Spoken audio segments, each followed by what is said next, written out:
Okay, so in the last video we were going through the fourth example.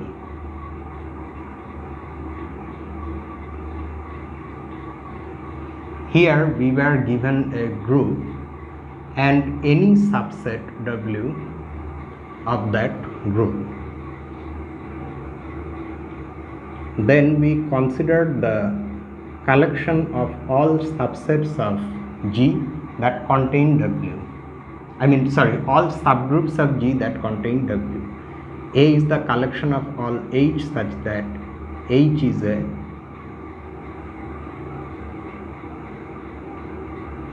subgroup of G and W is contained in H as a subset. Then we observe that this collection is non-empty because G itself belongs to this collection, and so without any problem we can consider the intersection of all the elements in this collection.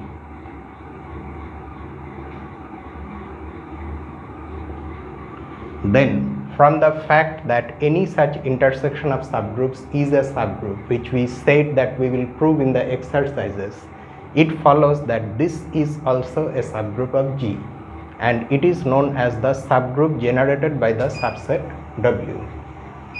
Okay, so after having this subgroup, we then noted that W itself is contained in this subgroup simply because we are taking the intersection of all H in this collection A. Each one of them contains W, so their intersection also contains W. So this becomes the smallest subgroup containing W, because if you have a subgroup H, say, which contains W, then H appears in this intersection. So the intersection is contained in H. So that's why this becomes the smallest subgroup containing W. Now all of these things have been from outside. So we now want to know what is there inside this subgroup. That is, in other words, what the elements in it look like. We have answered that question in this particular case. When in place of W you have the empty set, it turns out that the subgroup generated by it is the trivial group consisting of only the identity element. So now we take the next step. We take W to be non-empty.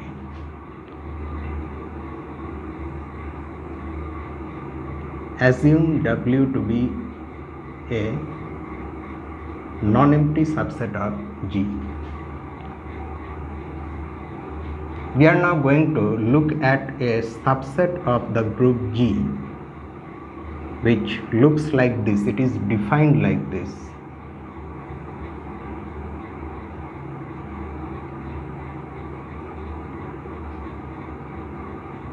N to the power Kn, where n is a positive integer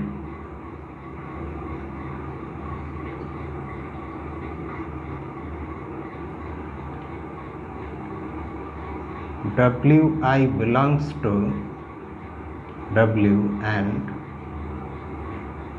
Ki is an integer. Ki is any integer, not necessarily positive, for all I lying between 1 and n. So let's have a look at this set. In this set, the elements are products like this. Each element is a product of some factors. How many factors? That thing is also a variable. Here we have n factors. This n can be taken to be any positive integer. So you can take n to be 1 also, in which case you will have only one factor, or you can take n as large as, say, 100 billion. That in that case also we will have some element. Now each factor is an integral power of what? Of some element of W. See, for example, this is an integral power. W1 belongs to W and K1 is an integer. So this is an integral power. So it's the product of, in other words, we can say that U is the set of all products of integral powers of elements of capital W. Okay, so such a somewhat complicated set we have considered. Now the first thing we will note is that this set contains W as a subset. That is the first thing we will note. Since for every element W in capital W, we have, now note that W can be written as W to the power 1. So clearly W has the required form for it to be in capital U. In such a product you take n equal to 1, there is only one factor, and this is an integral power of an element of capital W. Which element? This element. So clearly this belongs to U. So since every element of W is in U, so W is contained in U as a subset. Okay, and this implies in particular that U is non-empty, because W is non-empty and it's inside U. So U is non-empty. Now our next aim is to show that U is in fact a subgroup of G. Okay, so we already have non-emptiness of U, so we only need two more things. We need to show that the product of any two elements in U is again in U, and the inverse of any element in U is also in U. So that's what we are going to do precisely. Let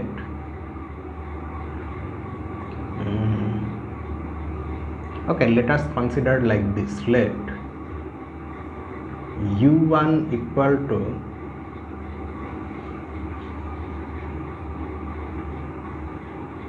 x1 to the power k1, x2 to the power k2, xn to the power kn, comma U2 equal to y1 to the power L1, y2 to the power L2, ym to the power Lm belong to U, where x1, x2, etc., xn, y1, y2, ym, they are all elements in W, and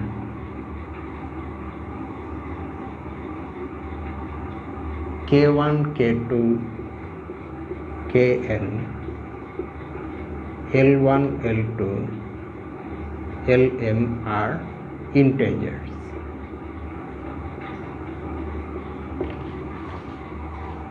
If you want, you can also write where n and m are positive integers, and after that you write these things. You can write if you want, but it's understood that n and m are positive integers. Then U1, U2 is just simply the product of these two expressions.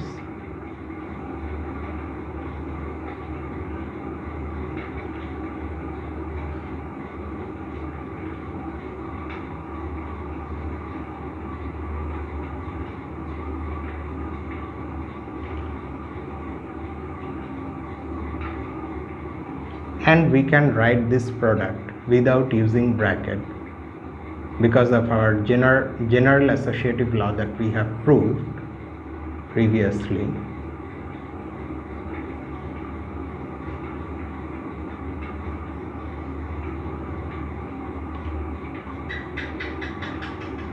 Now note that this is also a product of integral powers of elements in W, where the number of factors is n plus n. That's it, because all the xi's and all the yj's are coming from W and all the exponents are integers. So naturally it has the form to be in U. So this belongs to U. So this product of any two elements in U is again in U. Also, let me do it there. What happens when we take the inverse of, say, U1?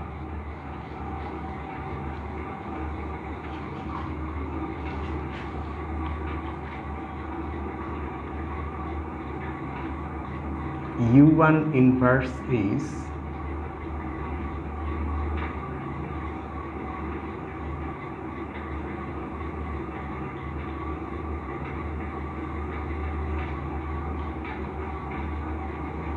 okay. Now what do we do now?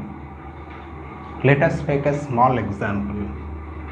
Say we have three elements A, B and C in a group. We take their product and then consider the inverse of their product. You can treat this as a product of two elements A and BC, then applying the formula for the inverse that we have got in that elementary lemma that we proved. In any group you have this. That is, the inverse of a product is a product of the inverses of the individual elements but taken in the opposite order. Here we have ABC, here we have BCA. You again apply that law here. Doing that you get C inverse, B inverse, A inverse. So you see that the general, the particular case where we have only two group elements naturally extends to the general case where we have any finite number of group elements. Here the order is ABC, here the order is CBA, just the opposite one. So the same thing applies here, and this will be xn to the power kn inverse of that, x2 to the power k2 its inverse, x1 to the power k1 its inverse. Then you apply the rules of exponent. Doing that we get xn to the power minus kn, x2 to the power minus k2 and x1 to the power minus k1. So you see that this is again a product of integral powers of elements of W, because all the ki's are integers, so their negatives are also integers. So this belongs to U.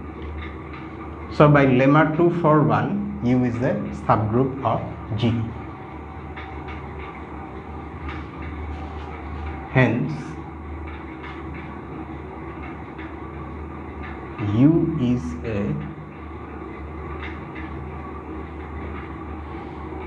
subgroup of G. But U already contains W, so that means U belongs to that collection. This implies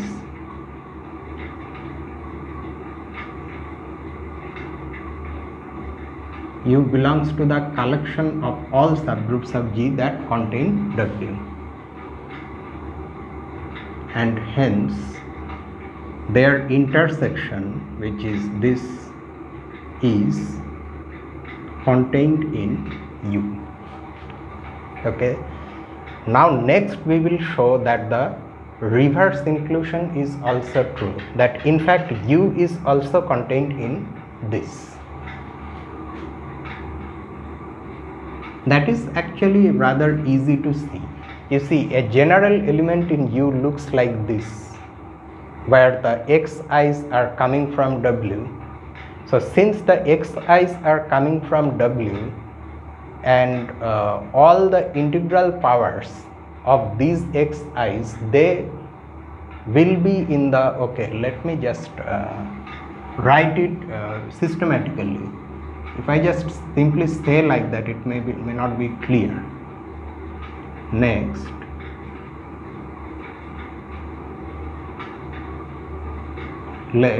we have to take an element. So why not take this one, w1 to the power say alpha 1, alpha 2 w n to the power alpha n belong to U, where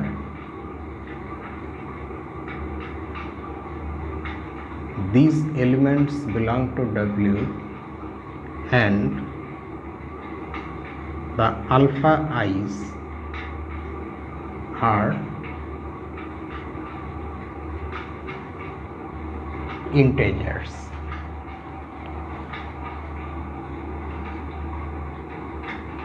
Since W is contained in this subgroup, we have all these elements also in this subgroup, and so their integral powers are also in this subgroup, because a subgroup is closed with respect to the binary operation,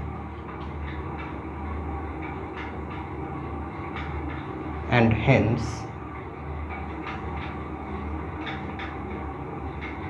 all these elements, all these integral powers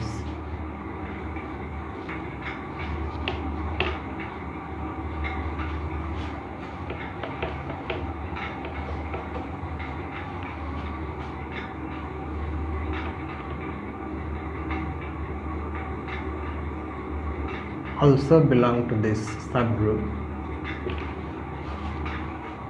and so their product will also belong to the subgroup. This implies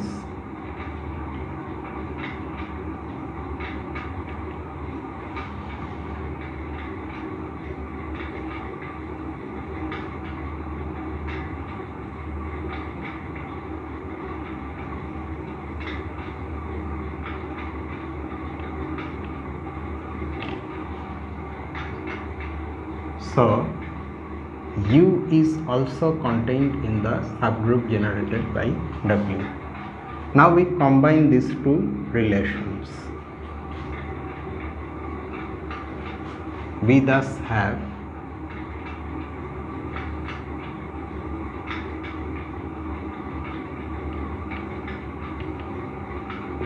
this tells us that when W is non-empty, the elements in the subgroup generated by W look like this. They are all being generated by W in this sense that only the elements of W are being used, and of course integral powers are also being used. Note one more thing, that since W is given to be a subset, only a subset of the group, so if you take two elements W1 and W2 in W, then their product may not be in W, but the product will definitely be in the subgroup generated by W. The closure property is here for this subgroup, but not necessarily for W. W may be any set which usually is not closed with respect to the operation. Okay, so after this we have the fifth example.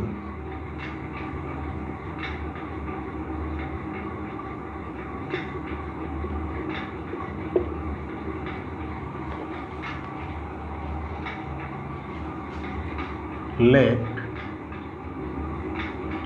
G be the group of all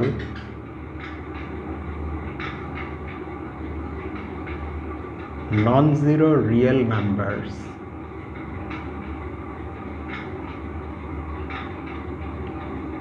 under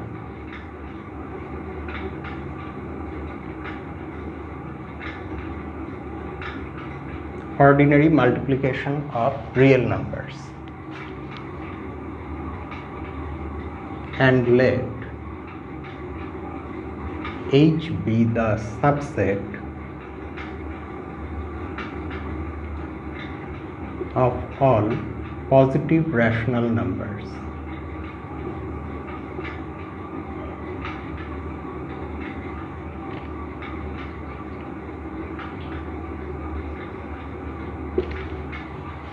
So we know that all the non-zero real numbers form a group under multiplication of real numbers.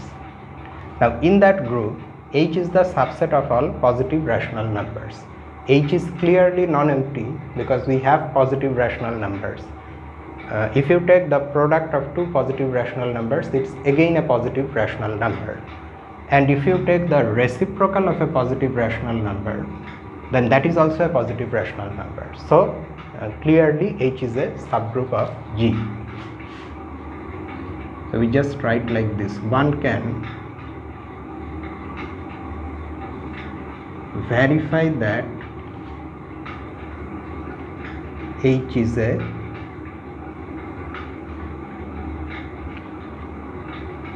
subgroup of G, although it really needs all the writings, all the justification, but it's very easy, so we are not writing it here.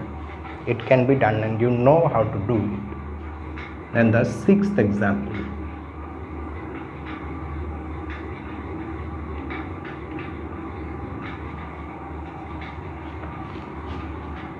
Let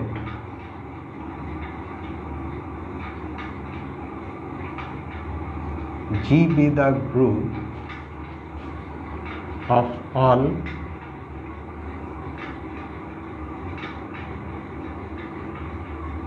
real numbers under addition, ordinary addition of real numbers.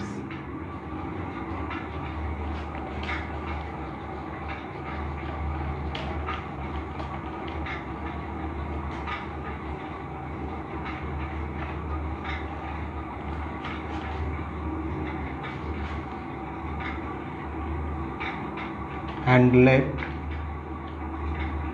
H be the subset of all integers.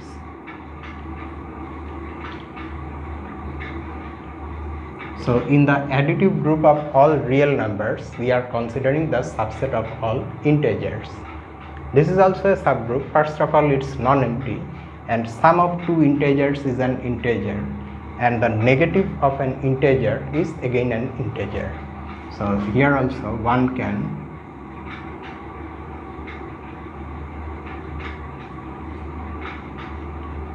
verify that H is a subgroup of G. So these are pretty simple. Next comes an example that is about matrices.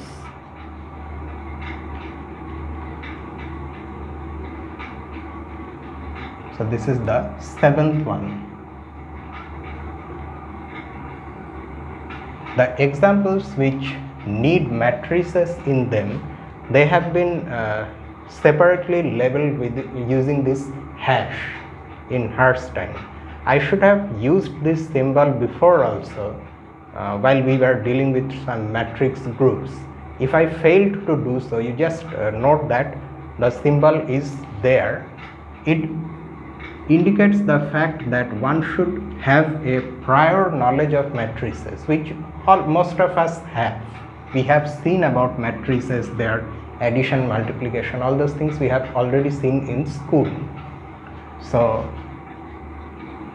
that is indicated by this symbol. Someone who does not know about matrices, they are to avoid these examples. We will see matrices in this book itself, but towards the end of the book. Hash, I think, has been used because it's a symbol that's already available and it looks like a matrix in the sense that it in the sense that it has places for entries.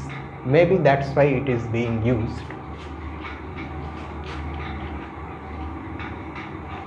So here is we have already seen matrix groups when we discussed examples of groups. So let G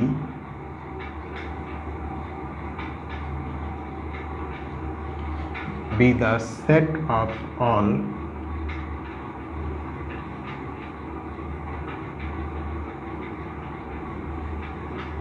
two by two matrices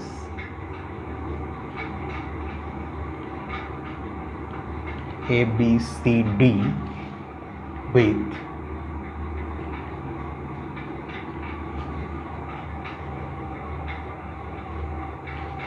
it's not enough to say just 2 by 2 matrices, 2 by 2 real matrices. We have to mention that the entries are real numbers with determinant non-zero under matrix multiplication.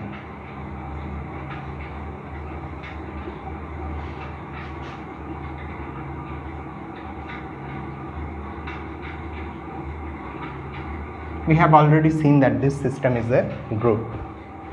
Let H be the set of matrices. Okay, let me write here. We need some space. A, B, 0, D belonging to G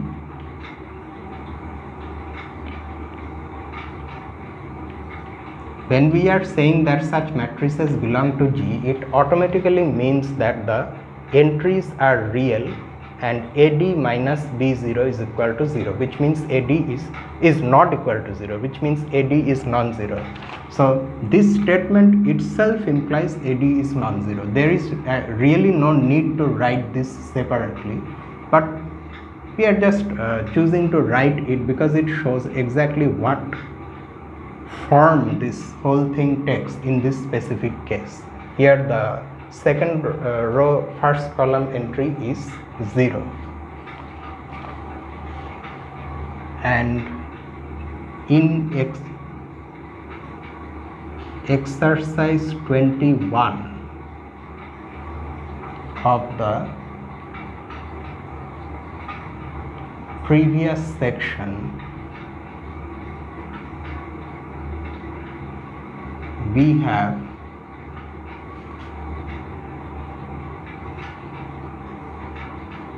proved that H is a group. It was an exercise in the previous section.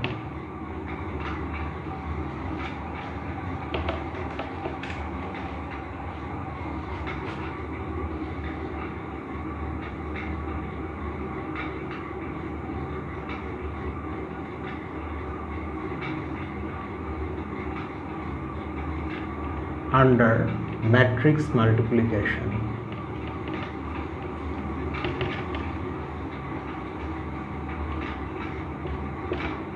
So H is a subgroup of G.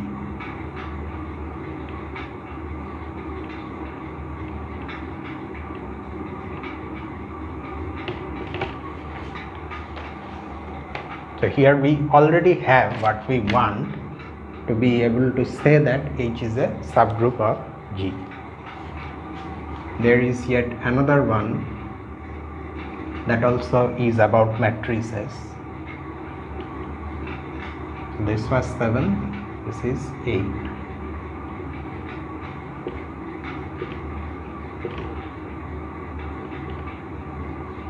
Need some ink.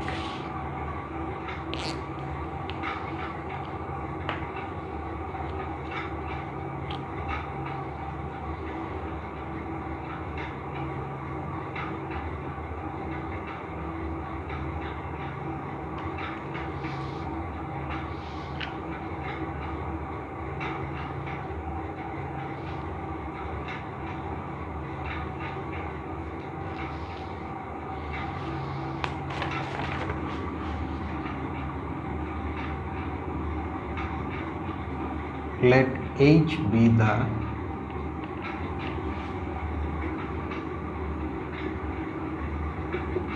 group in the previous example, and let K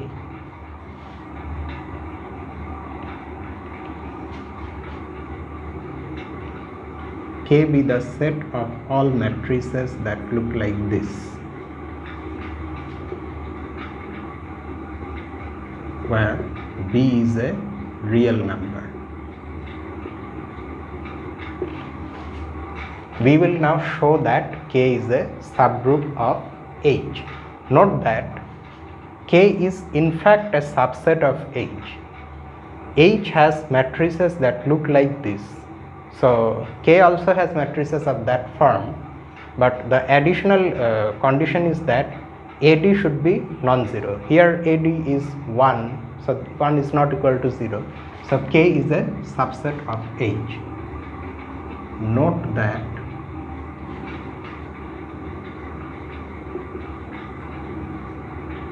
K is not only a subset of H but a non-empty subset of H.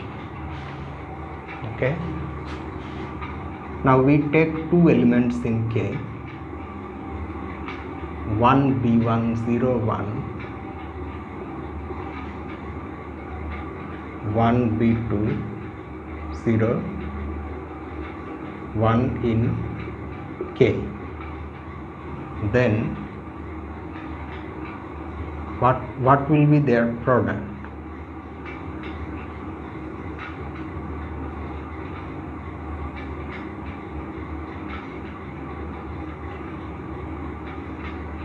One plus 0 1, B2 plus B1, that means B1 plus B2, 0 plus 0 0, 0 plus 1 1. So since B1 and B2 are real numbers, so their sum is also a real number, so this has the required form for it to be in K. And we now look at the inverse of one of these matrices.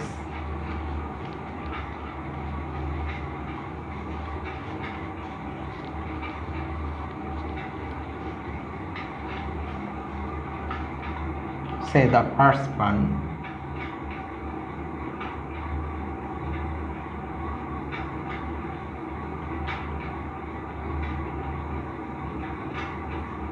its inverse you can verify, it turns out to be just this. So this again definitely is in K, because B1 is real, so minus B1 is also real. Hence,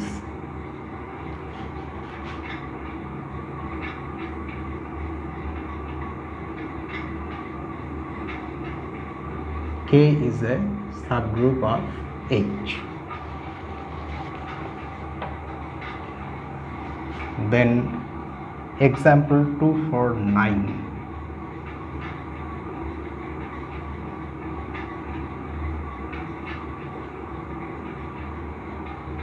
Let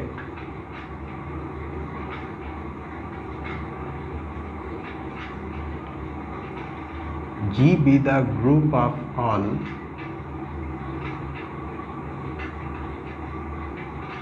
non-zero complex numbers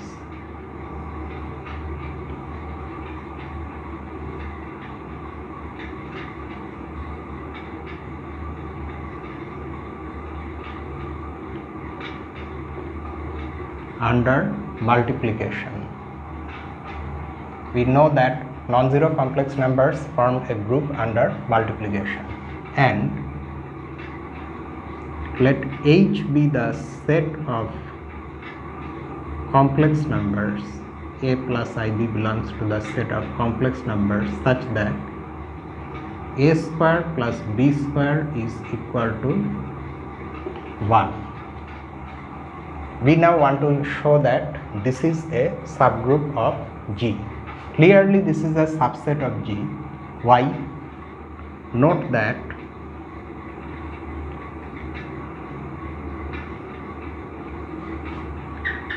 zero does not belong to H. 0 does not belong to H because 0 has its real and imaginary part both equal to 0. So the sum of their squares is equal to 0 and not 1. So 0 cannot belong to H. So that means every complex number in H is a non-zero complex number, and hence H is a subset of G. And obviously H is non-empty also, because for example 1 is in H, minus 1 is in H, I is in H, minus I is in H. There are many elements in H. We can in fact mention that also. Obviously H is non-empty. We now want to show that H is a subgroup of G. So we will take two elements in H. Let A plus IB and C plus ID be two elements in H. Then according to the definition of H, we should have these things: A square plus B square should be equal to 1,